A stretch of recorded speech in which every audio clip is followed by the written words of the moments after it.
So we will start now. Good evening, ladies and gentlemen. Welcome back to the Malaysian Architecture Education Online Lecture Series brought to you by MASA.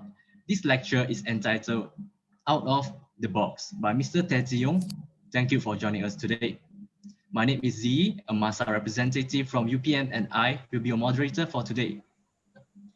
For those who are new, MASA stands for Malaysia Architecture Students Alliance. It is a non-profit student committee acting directly under PAM, also known as Pertubuhan Architect Malaysia. And it consists of student representatives from all architectural institutes in Malaysia. During the time of RMCO, MASA and PAM have decided to launch this online lecture series for students to be more productive and gain more insights. Architect Adrianta is the head of PAM Education, and Dr. Zach Zairo is the convener. There will be more series coming up, so do keep in touch with MASA's Instagram and Facebook page.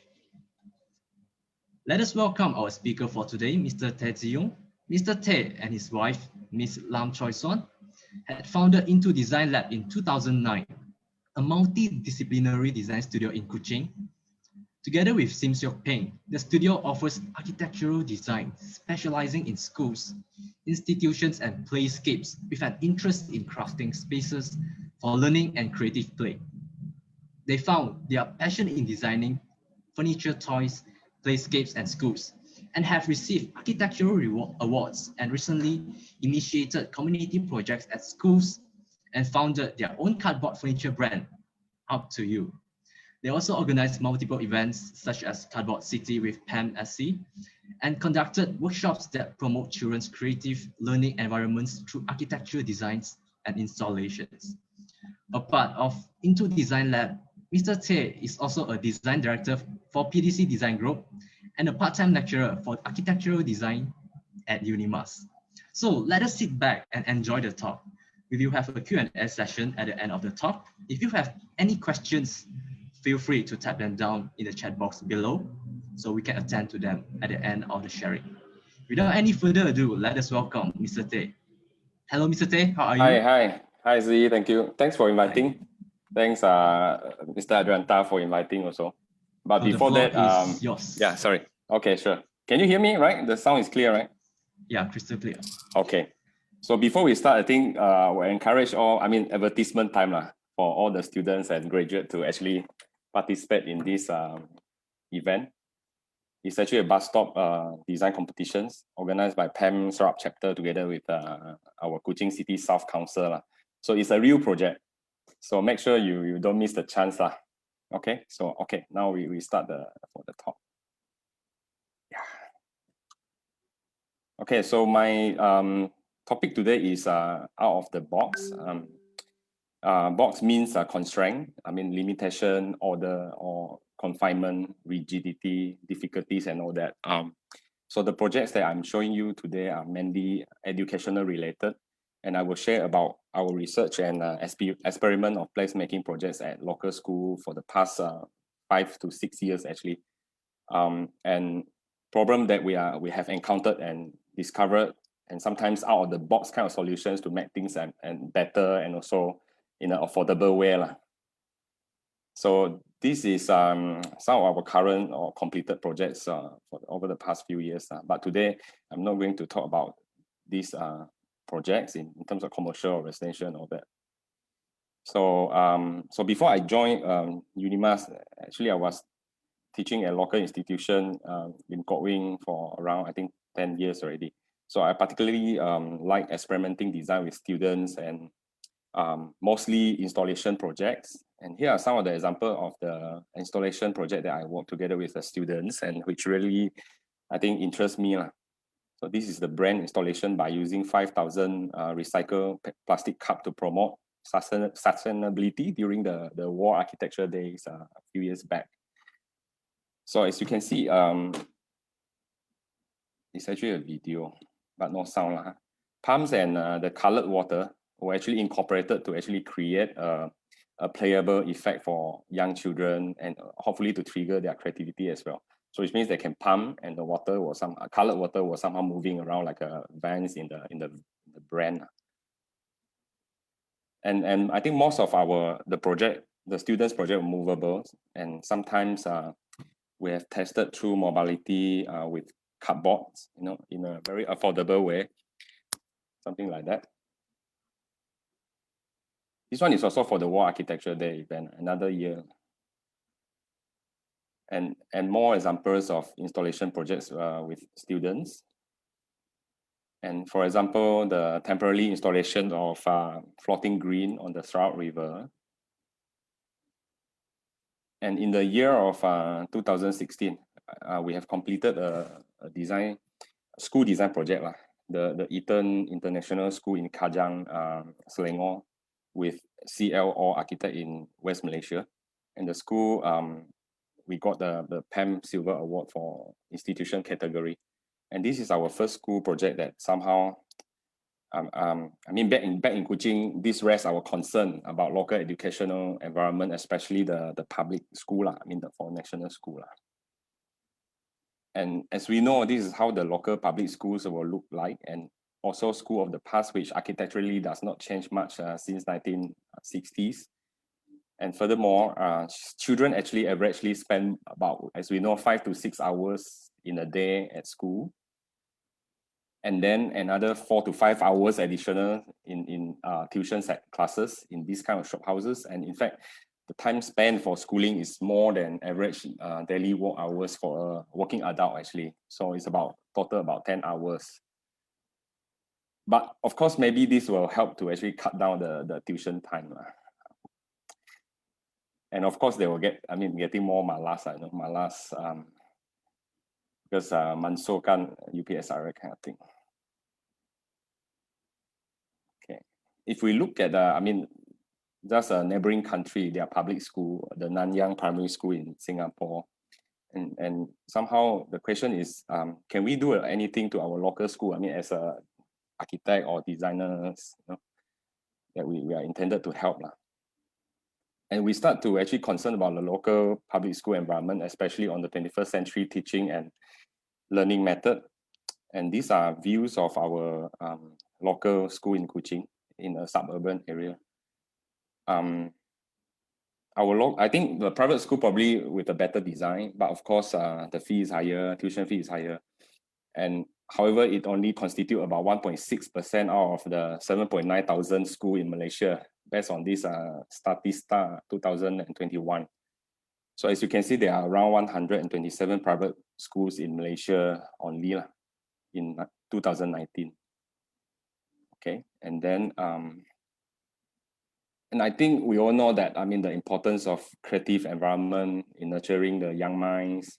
Our kids will determine the future of the nation, and as a architect or designer, I think we can help definitely. So the simplest questions is how to improve the local school environment. So we began with series of little projects at the local school that we intended to help and influence a little on the school environment, and we call it a school byproduct project. The Little Mobile Library project is actually one of the earliest series, and we began with designing a small reading corner for a local primary school, and we funded it ourselves, like for community work. So, and also easier to actually sell to the school, like, okay, you don't have to pay anything, but we do it for you, kind of thing. And this is our initiative to actually promote the literacy of readings and creative learning environment. So it was designed simply with a little mobile shelf, and with flexible to be indoor and outdoor, we put on the wheels. And because we believe that environment can actually induce curiosity in reading, so it's actually moving around the school. So for example, the one on the left is actually the teacher's expectation of that kind of typical reading corner, but the one on the right is what we gave them for free. And our approach is actually to inspire the children through a simple gesture design, like formed by irregular arrangements of bookshelves, and then display shelves, and also benches that you can actually move around, and immediately becomes a decentralized kind of learning space within a school compound. And then after that, little library, little shelf, mobile library, and then half a year later, the headmaster called us actually to help to design a reading pavilion. So this project is actually a fully sponsored by a parents of a student from that school who was somehow inspired by the mobile library that we did, and then volunteered to actually offer a donation to build a pavilion for somehow that library, and so that the student can actually use the pavilion to read and bring the library shelf to this pavilion also. And what appeared in our mind is something that this kind of pondok lah. Sometimes when you mention about pondok, we'll think about this, but none of them would be actually in line with the mobile library that we want. So we began our design process with a very simple cube form, similar to a toy. We understand that the basic form can actually induce creativity to children. So tested it with rotating along the edge. So the space within the interior will begin to actually transform, as you can see here. And we discovered the space internally is quite interesting. But however, it will have a stability problem structurally and also construction problem. So the cube need to be somehow sunken into the ground, and eventually the three faces facing upwards are covered with the roof to form the shelter. So something like this. So the teacher, parents, and the students and the neighbor, the community offered to actually clean up the surrounding upon completion. I think it is really a simple project, but we hope that they will influence. Their participation, the community participation in this project, and we can actually nurture the creativity in the children and serve for their self-development as well. Then almost a year later, we came back here with the college students to paint a mural on the roof, and the outcome, I think it looks quite striking and attractive, and it has become a gathering spot for students at this school.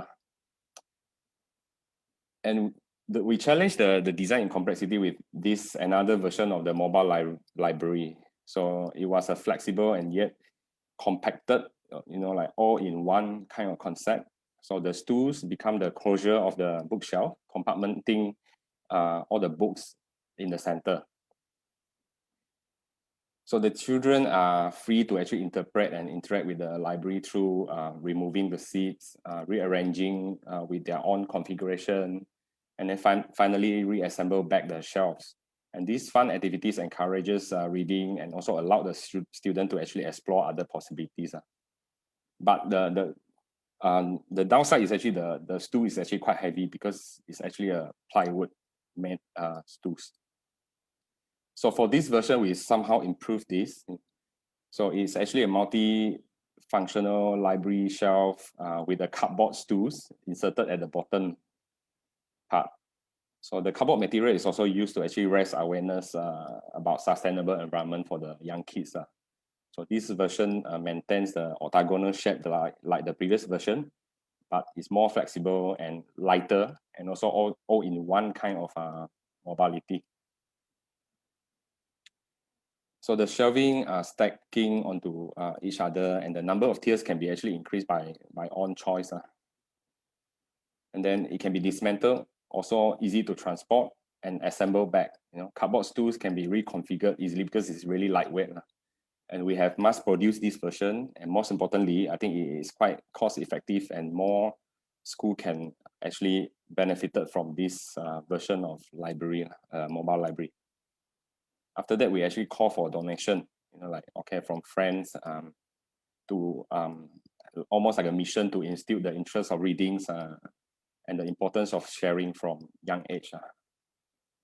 So most of the little library were actually sent to a rural school, and we are hoping more and more children in the school will be benefiting from it. And until today, we managed to actually get donations from public and friends and organizations such as Rotary Club, and send out more than about 25 sets of this library set to local and rural school. I think we feel quite, the fulfillment and satisfied, as we always believe that architects can actually make a difference. And a part of inducing reading habit, we also care about classrooms environment. And bear in mind that this 21st century learning has already been implemented in our primary school education system, I think long time ago. But the question is, are we ready for it? So to achieve this, the 21st century classroom designs are already widely in use, as we know. So look at how the creative classroom in other and neighboring countries, like it is much more advanced already. And look at our, I mean, this is the classroom in 1960s in our local school, and classroom in 2019. I mean, not much difference except the white, the black has become a white blackboard, become a whiteboard, and with the projector. Furniture is the same, environment is the same. So how can the children be creative in this kind of classroom? And we need to actually somehow do a little bit difference on that. So in other places, like creative classroom is now getting rid of, I mean, most of the traditional school furniture for more innovative and creative places, such as flexible seating with variety in arrangements and types, like flexible tables with wheels and interesting shapes that making it easier to actually reconfigure and adjustable height for different kind of usage. And so is the typology of the traditional classroom still relevant, or can it be better? Or can it be a little bit more creative and playful at least? And then we found the answer, this is many years back from the children themselves. They are actually full of imagination. I mean, with a simple set of materials available, there could be different rules of playing, from slide to airport runway or to a board during a heavy rain. So, and also a road barrier in traffic games, that kind of thing. So I think children are born to be innovative, and a simple modular system is even, better to trigger their imagination, like Lego, modular kind of toys, open-ended kind of toys.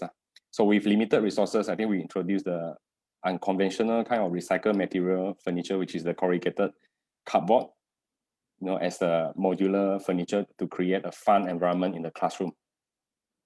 So the left is the affordable creative classroom that we tried to introduce, and on the right is actually the luxury creative classroom layout. So we always believe that, if we can think creatively, creativity can be quite affordable sometimes. And we distributed the stools, the cardboard stools, to test the reaction of the children a few years back by observing how they interact with them. And although it's a basic form, but the children were somehow quite eager to actually play with it. It's almost like a toy. So they began with arranging the stools randomly and sometimes in order and stacked onto each other as if they are playing with the blocks. So they totally transformed the classroom layout into a more creative and fun environment. So children enjoy the free time and play in the classroom with the stools. Probably this is the, very first time that can actually play with the furniture.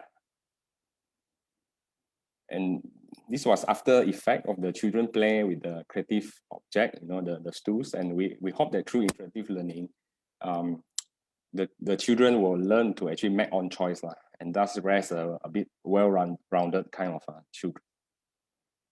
So trapezoid stools, the cardboard stools can be teaching tools for the teachers in the process of introducing creative learning environment, Reka Bentok classes and all that.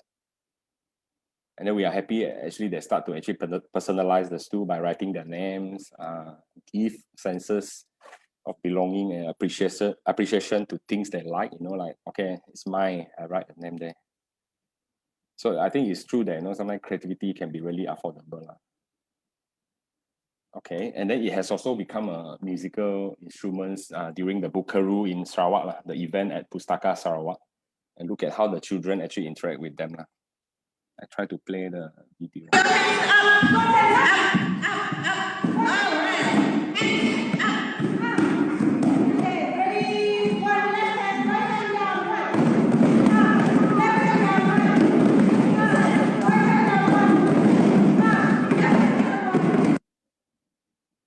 Sorry, I think. Okay.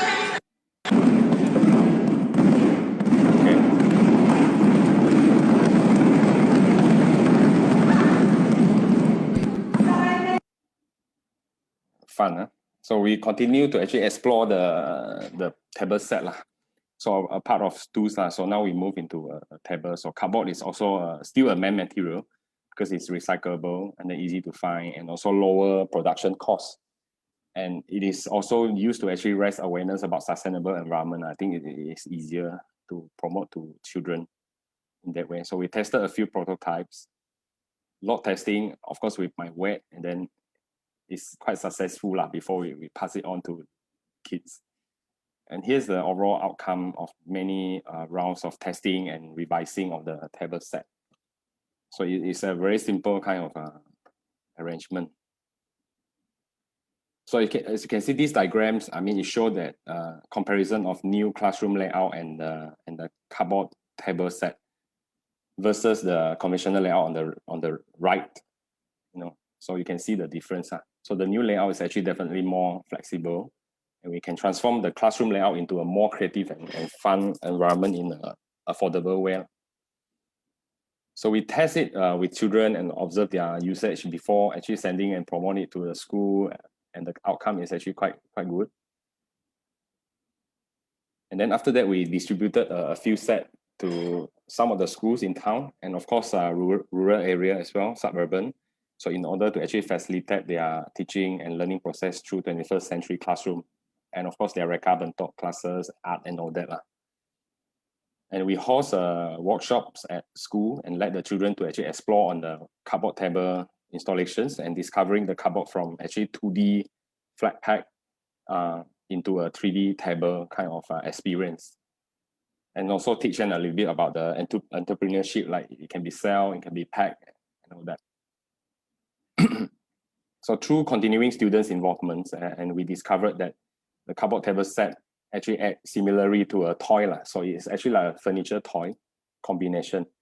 So we call it a funny toy. So it made of the recycled material with the endless possibilities and open-ended kind of design. So we continue the workshop and experiment with the cardboard table and stools with children engagement, and they play with it, scribbles, like they can do anything on it. It's an example of how the children actually play with it. So it can be easily crafted and replaced. So any parts that is spoiled or damaged, they can always find anything or recycle material, cardboard, to actually cut it back and glue back again and use back again. So it's actually quite hands-on. And of course, add on, glue, and combine, and you can start to actually expand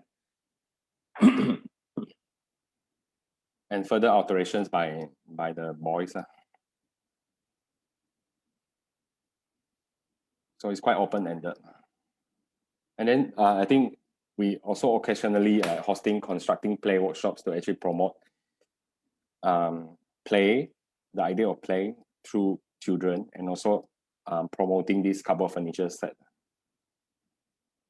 And teachers showing the interaction during the event. So parts from the furniture can be actually constructed to become somehow a little installation by the children themselves.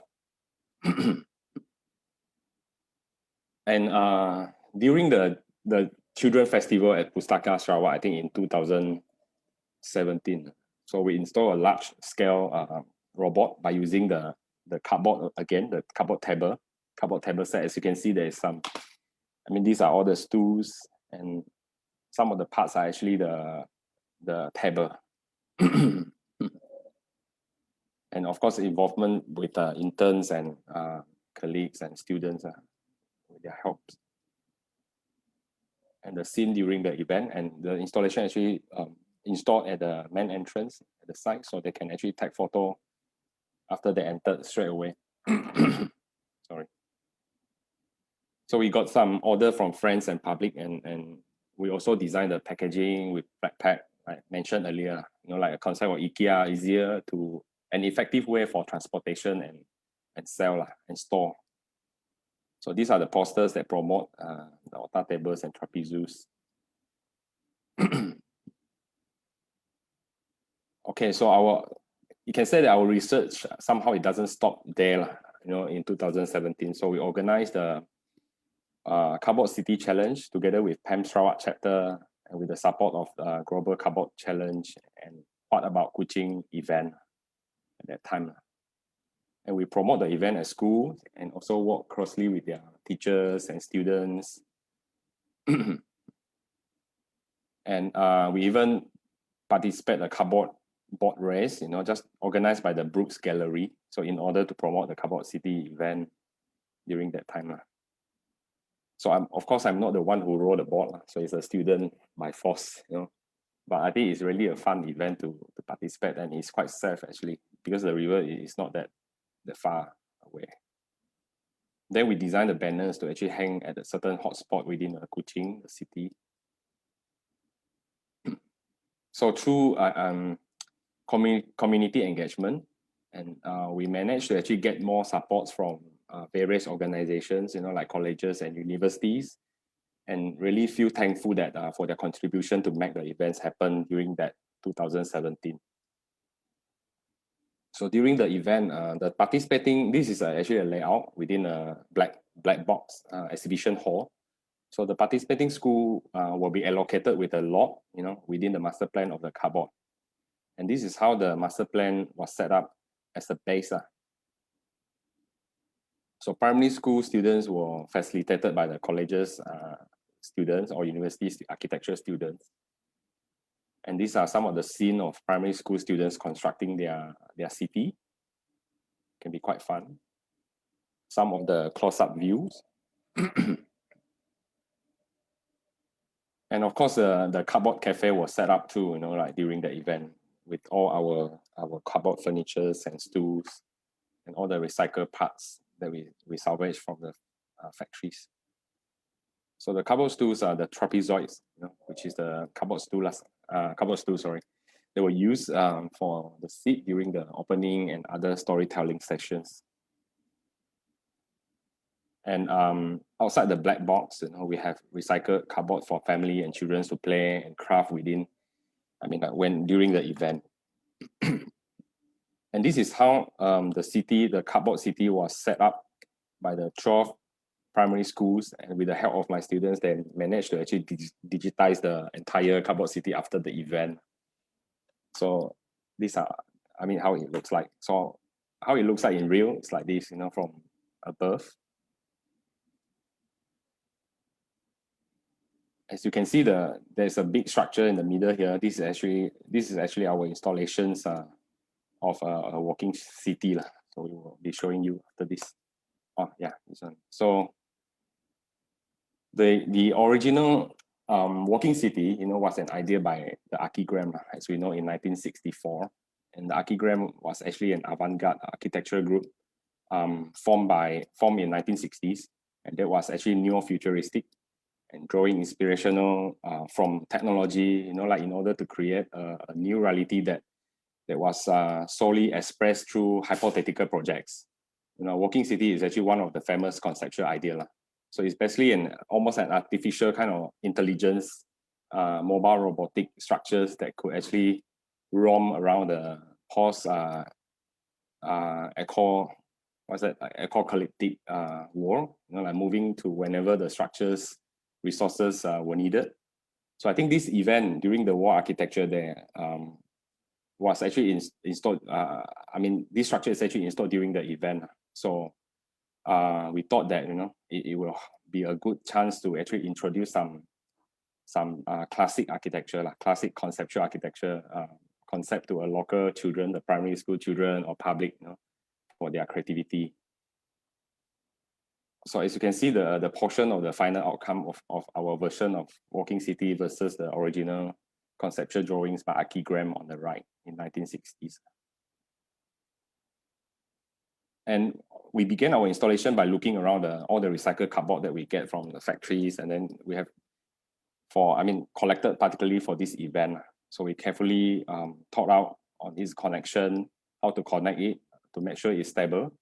And of course, no drawings were actually produced before the installation because we wouldn't know what kind of parts that we would get from the recycle.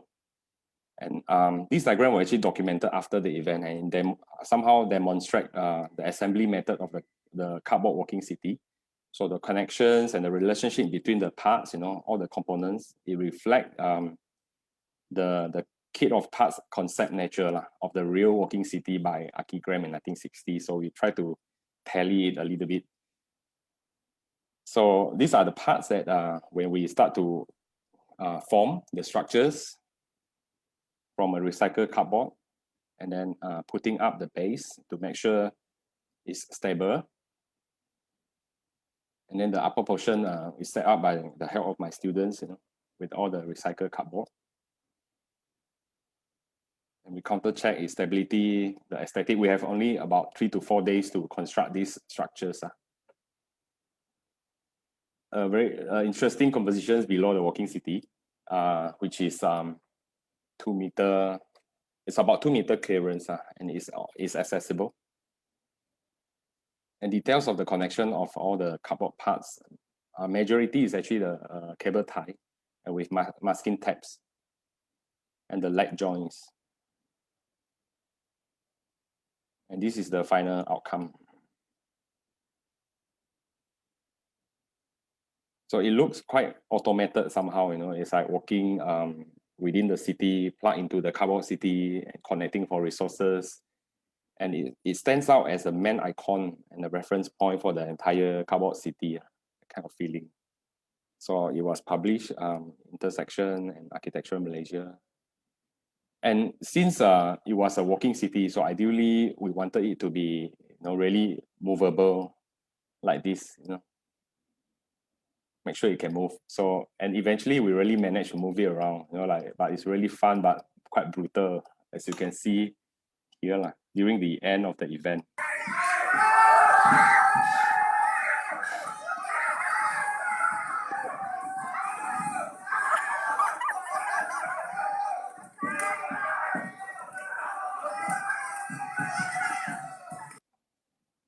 Sorry.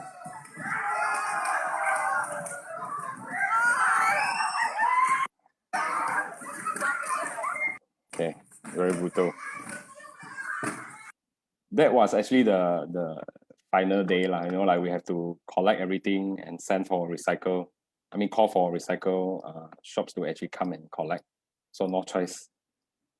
So these are actually the partner in crimes, all the students of my students, some of them, my boy, and of all of them during that event. So after all, I think the hardship was really worthwhile after seeing all the smiley faces from the students. They forget about tuition, their school time, the teachers and the general public. So I think they have learned something from this event, or they get some happiness from this event. And in 2018, so we have another installment. And we have received, I think this time about 5,000. Previously, it's about 3,000 as per our record. So this one is about 5,000 crowds visiting the event. So with about 20 primary school involved and 10 colleges and university. So like UNIMAS, so the participation from public and young architects as well. Those are graduates for the pavilion competition and installation. So it's a bit bigger. So scene of the primary school children demonstrating their teamwork and leadership and cross generation learning, from teacher to students and all that work together. And then we have our International Space Station. This structure on the left is by us, and the stage installation by the university student, and random installation by the other students and young graduates. These are the pavilions, competitions, installation by students and young architects. A very energetic scene, during the installation before opening for public. And this time, as I mentioned earlier, we have installation inspired by this International Space Station. So the parts were actually mainly from a recycled cardboard and recycled table set that we have. Of course, we have to testing on the stability, the connections. So as usual, we cannot have our drawings first. So we only can actually somehow mix and match, from all the parts that we collect and try to assemble it together and testing and try and error. And this is the overall outcome with the light plays and all that. It looks quite sophisticated and satisfying actually. So similar to the walking city, the lower parts, here. So it's accessible by public or children. So allowing them to actually roaming and observe the details and enjoying the space below. So it's almost like walking below a real big scale toy, that kind of feelings. And the center part of the installation, we have displayed a live streaming actually of the ISS, the International Space Station, through the apps. You can download and then put in the iPad, and then with the Wi-Fi, we can play live. So a part of actually matching to the theme of the installation, and we just want to actually further improve the children's creative thinking to, I think, another level. At least they can relate to from low tech to high tech kind of comparison. And the scene during the events, a lot of crowd, during the last day of the event. And view from above, and eventually, as you can see, the hall is actually filled with work of collective effort. It's almost like a collective effort of primary school children, college, university students, young graduates, and everyone is having fun, playing in the imaginary city over the weekends. Sorry.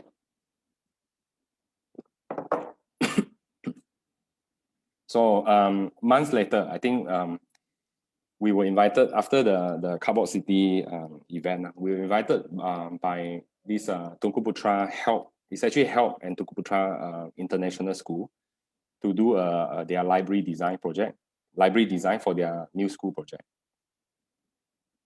So common perceptions about library design would be a library with books, bookshelf, table and chairs, and is generally used for searching of knowledge and other information purposes. These are actually the common and general library layout. Of course, we have interesting one, but in common, the olden types, even similar to the Harry Potter library layout. So our approach was actually to design an open library with essential spaces in provoking engagement and sensory responses. It's not only for actually searching of knowledge, but also with play, gathering, for events, and of course for creative spaces. So in an open plan design, children will have experiencing the spaces through visual sensitivity of colors, sense of touch to different kind of materials and textures.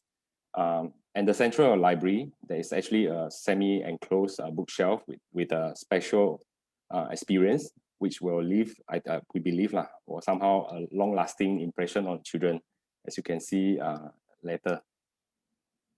And a part of the, of course, interactive play that we have learned from the Cardboard City event or other installations, and we adopted the scene of this famous cartoon, the classic picture storybook, The Busy War of Richard Scarry.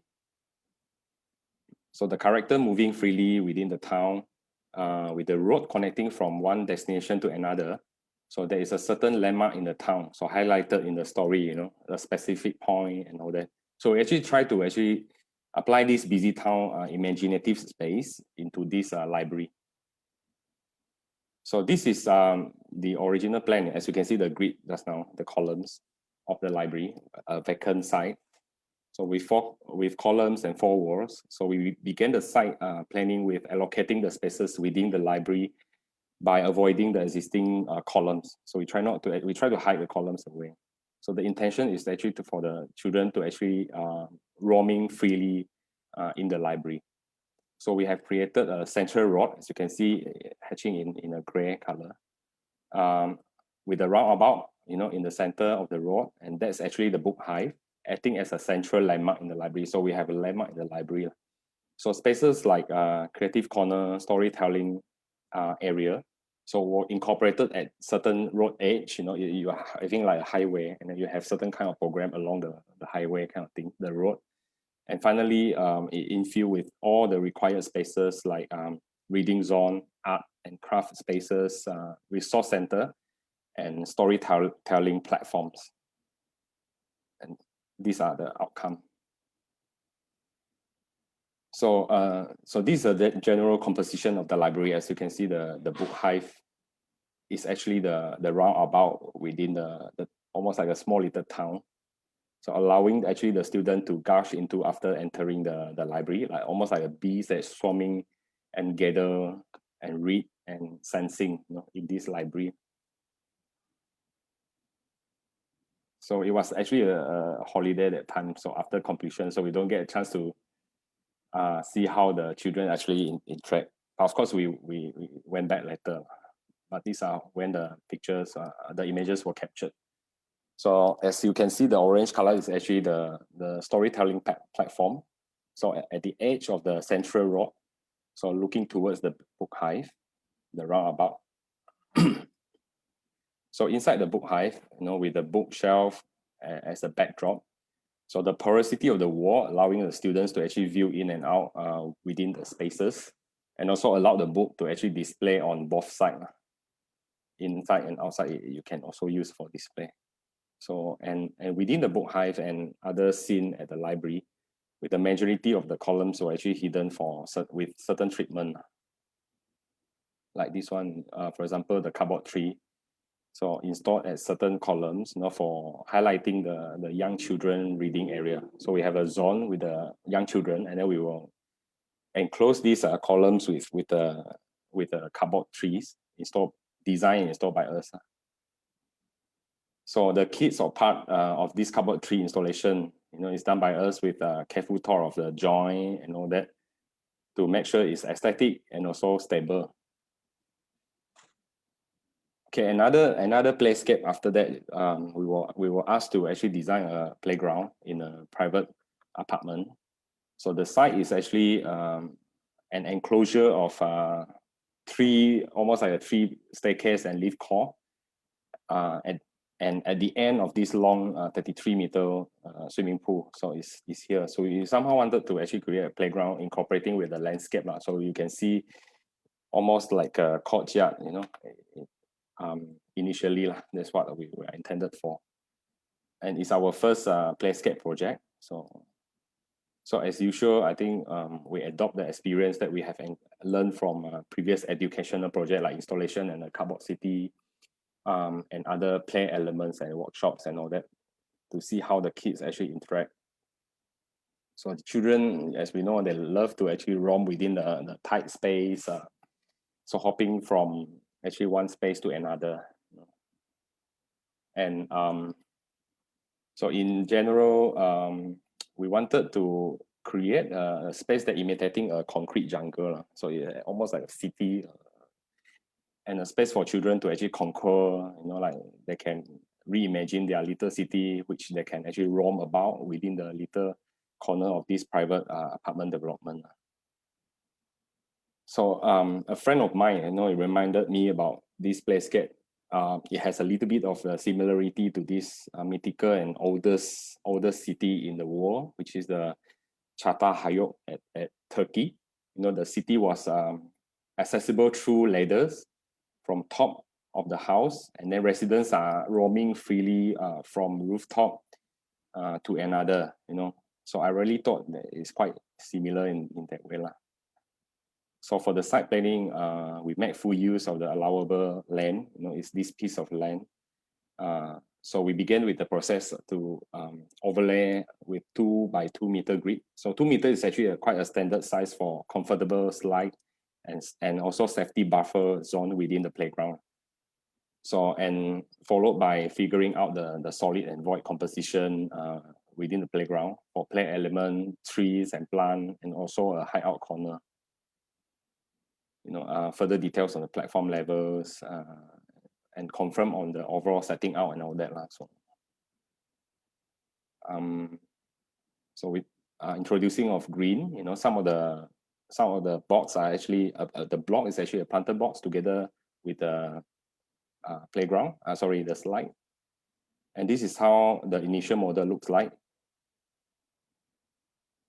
And it's really like a little city where children can actually hop from one space to another on the ground, and of course vertically. So lots of hide and seek and playable corners within the little city. That's our initial thought for this playground. So in terms of detailing, like our approach is actually to document by using a typology. So for example, a typology of a slide, how to detail and what kind of dimension. This is how we talk to a contractor. Like this one is a typology of planted box with trees above, you know, how to treat and all that.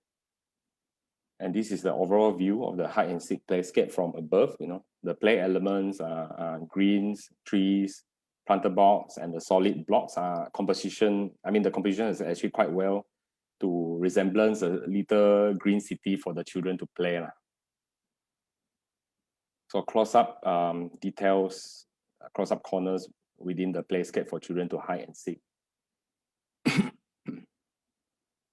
And I bought my boys for testing before it's open for the residents.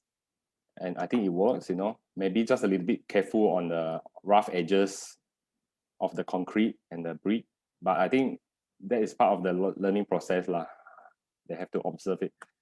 So the blocks are climbable. So the games can be played within this playscape at upper level or lower level kind of experience. Other scene within this little city. Other scene at another corner. So you're almost like sitting in front of your house and waiting for your neighbor to actually pass by, that kind of feeling. And this is basically how this hide and seek playscape is sitting within the overall site layout for the apartment, and it's surrounded by the solid block, as I mentioned earlier, and it's connecting to a swimming pool. Okay, we are almost there. So this project is actually located in Kuching, a La Promenade housing area, luxury housing area in Kuching.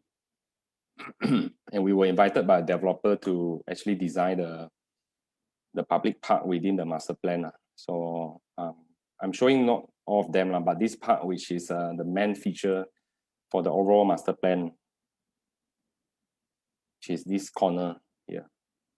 So we are actually asked to design a shelter or pondok again, you know, for the park, the garden design for this corner of the master plan. Of course, our approach is to actually design it with a ramp roof, which is accessible for residents, you know, like either a jogger or bicycle.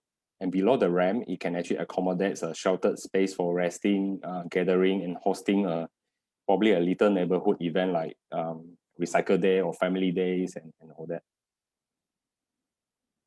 And the composition of the site planning was prioritizing the connection to the surrounding. So for example, the housing blocks behind it is actually here.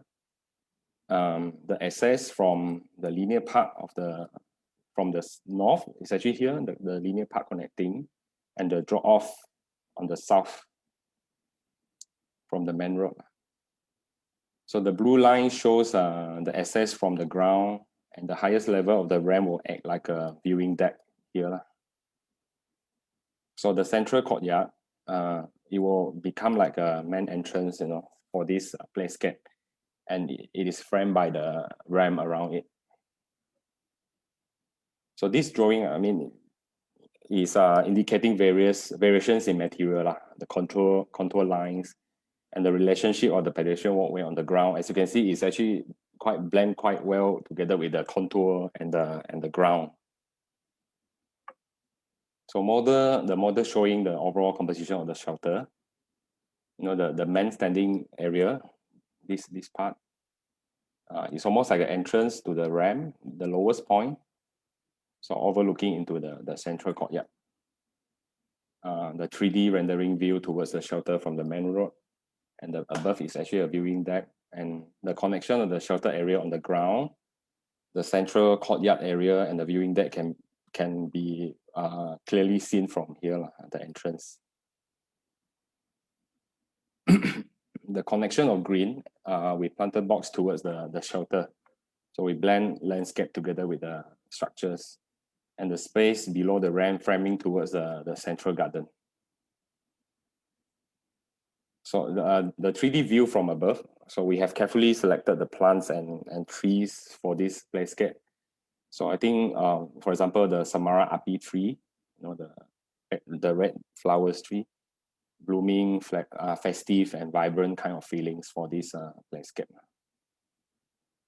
Is going to be built soon, as I heard from developers. So we're still waiting. Okay, the last chapter. So it's all about the school project. So how we carry forward from all the things that we learned. So the Eton International School. So the project that is quite important to us lah, that we involve on during the designing stage. It somehow trigger our awareness, in concern to the local educational environment, and basically changing all the entire journey of an interest of my architecture. And as mentioned earlier, this is actually a collaboration project with CL or Architect. I think around 6 years ago, quite a long time already. So the site is actually at Kajang. So the school is part of the master plan to cater for the high-end community lah. So it's the competition is actually a competition project lah, invited competition. So it's actually to create an international institutional image that reflects their educational principle, which is driven by the creative educational teaching and learning process. I think that is part of the brief lah. So they are quite simple, 3 programs, which is the preschool, primary, and secondary.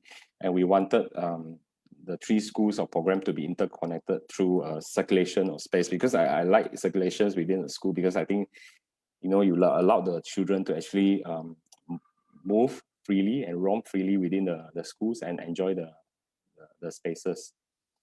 So the design is to create an environment which promotes active learning, like creativity and self-discovery through stimulating and enjoyable spaces. So 3 courtyard basically that link the 3 programs of school with the connecting circulation and spaces that form a spinal loop. It's almost a loop, that continuous loop in red color. And the site is north-south oriented. So as you can see, this is a figure ground, showing the 3 academic blocks. The existing platform level in red showing the entrance, which is the 0 here, is 2 meters higher than the platform at the back here. So we took this advantage by increasing the 2 meters at the back of the block. So creating a 4 meter high shaded open space for children activity below here.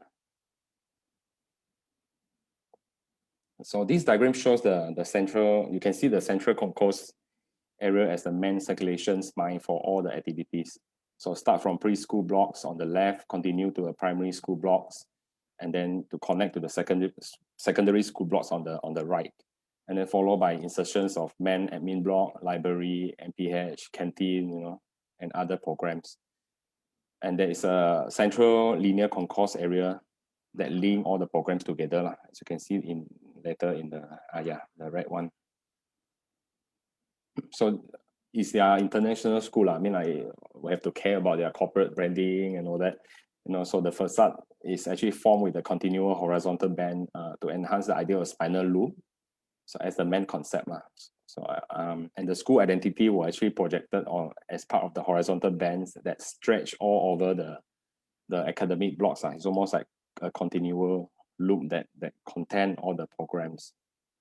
So this image is actually taken from the school website virtual tour. You can actually visit, you can actually tour around the school. There's I think these are the spots that you can actually point and visit. So, but currently there's actually phase 1 completed only. And phase 2 and 3, as you can see showing on the white here, is actually, they will be built later at the both wings. So eventually you will have 3 courtyard that connect, that form the 3 schools, the preschool, primary, and secondary together, and then link with the spine. But the form and the space is somehow continuous, like a spinal loop. And the view from the entrance, so this is the grand library blocks with a big signage, projecting towards the entrance. And you can see the visual connections from the entrance platform towards the lower ground courtyard at the back here. So it's almost like quite a free kind of connectivity from the entrance level towards the lower ground and at the back. The main drop-off area below the library blocks. So this approximately, I think, 100-meter long main concourse area, at the ground floor is meant for their event. They have a lot of event and co-curriculum and other things, So it connects most of the school's facilities. So the view towards the central courtyard at the lower ground, and the classroom from the primary school blocks and the academic staff is actually here. They are actually overlooking into the courtyard space. So these are actually the 4-meter high space that created for activities. View from the primary school blocks towards the courtyard, and the courtyard can actually turn into amphitheater with the steps from the concourse can be function as a seating, so you can have event, and this can be a sitting area. And corridor in between the courtyard and the classroom, we have actually detailed it for better shading purposes. More views at the central courtyard, a vertical linkages and the steps from the main concourse area. Pocket greens, and there's a lot of small little pocket green space. And some of the elevations were treated with colorful window hood to actually seal the hot sun and all that. And the view from the entrance. So overall, I think the school is not only focused on, creative learning, as a main education core, but they somehow utilize the architectural design to showcase the image of the school as the school of future. I really hope that our local school environment can be improved further in the near future, and we are willing to help actually. And just briefly show through a few more, just a little slides. Some of the example of the schools that we are currently working on. And this is another private school in West Malaysia. And of course, with very constrained kind of budget, we have to really plan everything quite carefully. So we designed the circulations almost 3 ends, both ends and together with the center. And there's a continuous ramp from ground floor to the top floor. So we designed the circulation for the children to actually have fun, like moving around the school. So there are actually 3 groups of circulations, as you can see here. So we intended to actually connect them through these clusters of circulations. And we intended also to actually elevate the room at the ground floor to maintain as much for activities, almost like similar to the previous school design. So this is how the preschool and then the admin block, canteen, the eatery area, and then primary school blocks and secondary science lab, and all this green nook area for discussion and musical hall, and of course the MPH on top. So it's a very compact kind of combinations, but then it is connect together with all the circulations to make it a little bit more fun. Okay, so it ended with a multi-purpose hall. So overall view, I think it's not the final one. We are actually currently preparing for authority submissions and all that. And the screen is actually the key elements to actually tie and connect all the compacted blocks of classrooms and program within the school. Try to connect everything back. And then for another school, in Kuching, and then slightly different strategy. And this one is actually to subdivide the massing of the school block, a very conventional school block, and try to actually insert a lot of informal activities between the blocks after subdivides, and hopefully that eventually will have a continuous kind of learning street, at this area highlighted in green. The 3D view, it will be under construction this year, and we also work on this Sekolah Kebangsaan. This is SK Matang Batu 11, and it's currently under design. And then the SK Metalun, which is at the inland of Sarawak, scheduled to be under construction this year, and the play school project in Bintulu. So the renovation will be started next month. So hopefully everything under construction quite soon.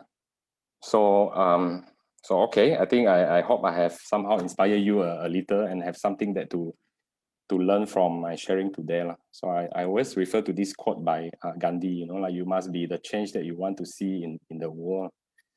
So And of course, you may also follow my page, to Design Lab and the PDC Design Group. And thank you. Okay. Okay, Z. Wow, that's a very wonderful talk from Mr. Okay, Tay. thank you. And I hope everyone enjoyed it, gained a lot of insights.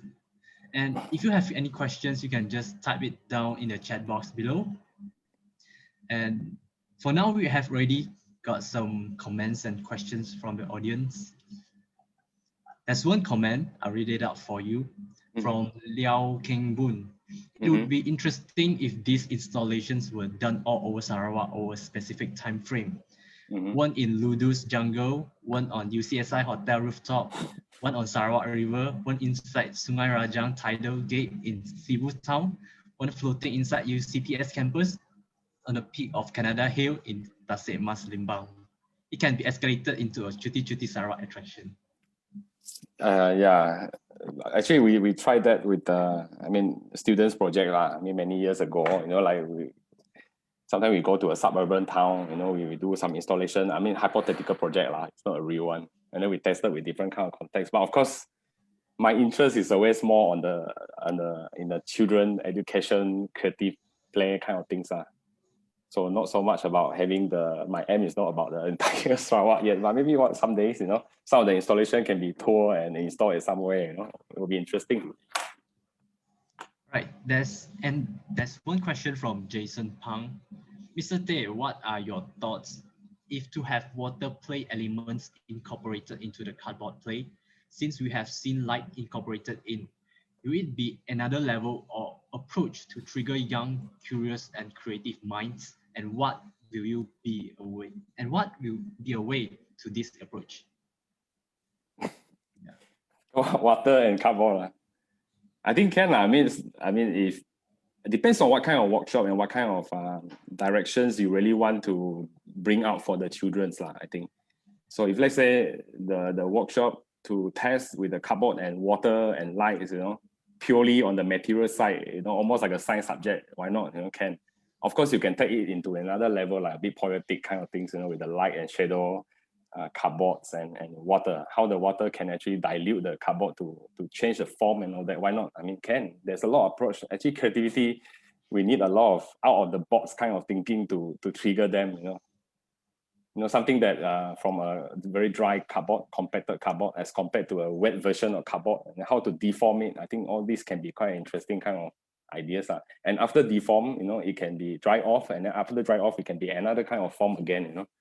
Can. I think why not? All right, and we have another question from Dan. What inspired you to focus your career on playscape architecture instead of traditional way of doing architecture? Would you suggest your fun way of career path to the coming young graduates in the future? I think I have also, like just now I mentioned to Ziyi before, like we have other bread and butter projects, but I think as a designer or architect, you need to really, I think it's best that you can have your own interest lah. Then you really go into it, not just to get diluted by all the commercial kind of project. Of course, that is important to keep us survive lah. Sometimes at the earlier stage of my years, I also do a lot of, even now, we have a lot of commercial projects, housing and all that, but it's just like hobby. You always have something that really can bring you happiness. Maybe I already know like other architects can do much better for other kind of projects already. I think this part of the world and this part of education kind of creative plays and architecture, I think so far we need a lot of inputs for the children to learn in terms of creativity. That's why I go into that also. And partly also my children, is young, so somehow related. Yeah. All right. And that's the questions from the audience for now. And would you like to take the advantage to promote the bus station competition? Yeah. again. Yeah, man, the students and graduates, I hope you can really take this chance to participate in this event. We are helping actually PAM Sarawak chapter and Kuching City South Council to organize this. I think this is for real. They actually really intended to build it. So I think the price also quite lumayan, so don't miss the chance. And the deadline is actually quite close already. So make sure you register. Even the new applicants for PAM members is acceptable. As long as you have the proof of application, then that's okay already. Okay, so don't miss this chance. Okay. Okay. And related to your sharing just now, there's another question from Jason Pang. Mr. Tay, have you have any thoughts to venture more into playscape? I always love to do like play architecture, like like playfulness, playful architecture, and all that that involve informality. I don't like things that is too formal. We don't live in a very rigid way, so I quite enjoy, like doing a playground or playscape kind of project. Why not? It's very informal and then full of possibility. Yeah. And of course, the cost and all that is a priority concern. So you have to play smart, how to actually cut down costs and also enjoy having designs on the playscape that you want to do. All right. And there's one question asking about MASA from Del King Boon. Could we have a brief intro about MASA? Interested to know. So for those who are new, MASA actually stands for Malaysia Architecture Students Alliance, and it's a non-profit student committee acting directly under PAM, Pertubuhan Architect Malaysia, and it consists of student representatives from all architecture institutes around Malaysia. So do follow our media for more events.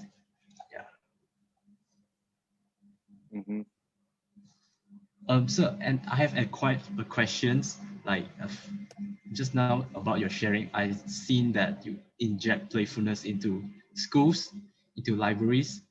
How about offices, like the working places?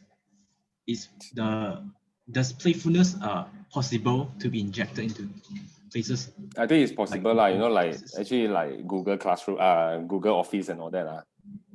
I mean, to me, playfulness is, it's a lot of things, but then informality is one of it. Like Google Offices, the informality that they intended to inject into their office space, for you to actually having more lively kind of working environment. I think that is quite achievable, for anything. Even housing can also be done, but we do it slowly here. Yeah, we start from kids. Okay, and we have another question from Hafiza Farah. Mr. Tay, can you share some tips on how to convince client for playful and creative building program to inject into their building? You always have to actually put their, thought in their mind, what is their concern. I think most of the time is that, of course, the cost and all that. So you have to really, of course, from your own portfolio and experience as well, you can convince them by experience. I can do building better with this set of things. Sometimes, and you also have to convince them in terms of like cost and the time and material and all that. So it's in one set. You cannot just tell a client, "Hey, I do this." It cannot like that. You have to be a whole set of strategy, I would say, your experience, your portfolio, things that you have done, and your design process, and of course think about the cost and efficiency for them. All right. So that's all from the audience. I think that's all the questions we have here. That's a very good sharing session, and I think we can end here. Okay. So we have come to the end of this seminar. Thank you, Mr. Tay, once again, and thank you everyone for joining us today. Keep in touch with our MASA Instagram and Facebook for the next one. Until then, have a nice day, and we will catch you next time. Bye-bye. Bye. Thank you. And don't forget to join the bus station competition also.